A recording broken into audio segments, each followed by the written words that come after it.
জাতীয় প্রেস ক্লাবে বিএনপির প্রতিষ্ঠাবার্ষিকী উপলক্ষে এই আলোচনা সভার আয়োজন করা হয়। এতে অংশ নেন দলের চেয়ারপারসনের উপদেষ্টা জয়নুল আবদিন ফারুক। বলেন, নির্বাচন বানচালের যে কোনো অপচেষ্টা জনগণই প্রতিহত করবে।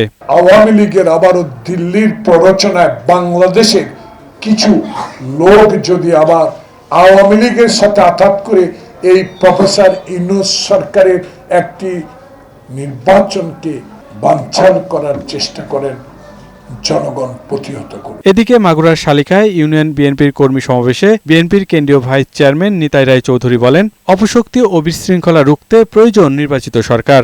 আজকে দেশের ভিতরে যে অপশক্তি যে বিশৃঙ্খলা করছে, এই বিশৃঙ্খলা এই অপশক্তিকে নির্বাচিত সরকারই পারে আজকে সমস্ত এই বিশৃঙ্খলাকে দূর করতে।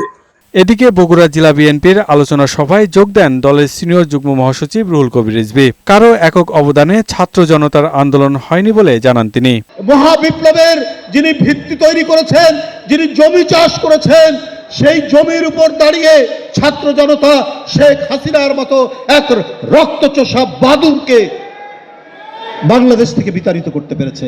পিয়াস মাহমুদ, বৈশাখী সংবাদ, ঢাকা।